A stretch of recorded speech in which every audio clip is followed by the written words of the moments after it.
বন্ধুরা, কালকে রাজস্থান রয়্যালসের সাথে ম্যাচে জেতার পর পয়েন্টস টেবিলে এসেছে একটা বড় পরিবর্তন, যেখানে কেকেআর কিছুটা পয়েন্টস টেবিলে উপরের দিকে উঠে এসছে, অন্যদিকে রাজস্থান রয়্যালস একবারে পয়েন্টস টেবিলে তলানিতে নেমে গেছে। তাহলে কালকের ম্যাচের পর যে সমস্ত পরিবর্তনগুলো এসেছে, এসো সেগুলো নিয়ে আলোচনা করা যাক। কিন্তু বন্ধুরা, তার আগে আপনারা যদি কেকেআর এর ফ্যান হয়ে থাকেন তাহলে ভিডিওটা অবশ্যই লাইক করে দিয়ে চ্যানেলটি সাবস্ক্রাইব করে নেবেন। তাহলে আজকের টপিকটা নিয়ে আলোচনা করা যাক।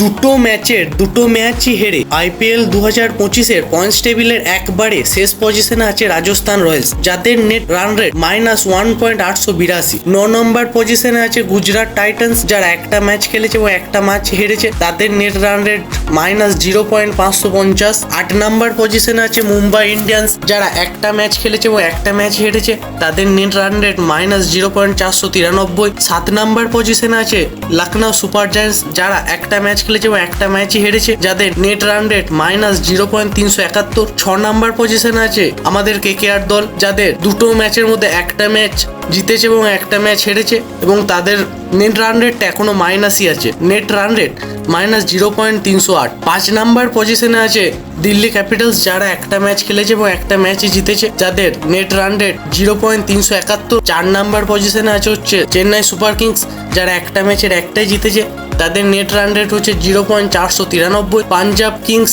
আছে 3 নম্বর পজিশনে, যারা একটা ম্যাচ খেলেছে এবং একটা ম্যাচই জিতেছে, তাদের নেট রান রেট হচ্ছে 0.550। 2 নম্বর পজিশনে আছে রয়্যাল চ্যালেঞ্জার্স ব্যাঙ্গালোর, যারা একটা ম্যাচ খেলেছে এবং একটা ম্যাচই জিতেছে, এবং তাদের নেট রান রেট 2.137। এবং 1 নম্বর পয়েন্টস টেবিলে 1 নম্বর পজিশনে আছে সানরাইজার্স হায়দ্রাবাদ, যারা একটা ম্যাচ খেলেছে এবং একটা ম্যাচই জিতেছে, এবং তাদের নেট রান রেট হচ্ছে 2.200। তাহলে বন্ধুরা, আজকে এই পর্যন্তই থাক। ভিডিওটি ভালো লেগে থাকলে অবশ্যই লাইক করবে, চ্যানেলে নতুন হয়ে থাকলে চ্যানেলটি সাবস্ক্রাইব করে ডেসক্রিপশন বক্সে থাকা লিঙ্কে ক্লিক করে আমাদের টেলিগ্রাম চ্যানেলে জয়েন হয়ে যাবে, যেখানে ক্রিকেট রিলেটেড সব আপডেট সবার প্রথমে দেওয়া হয়। তাহলে আজকে এই পর্যন্তই থাক, দেখা হচ্ছে পরের ভিডিওতে।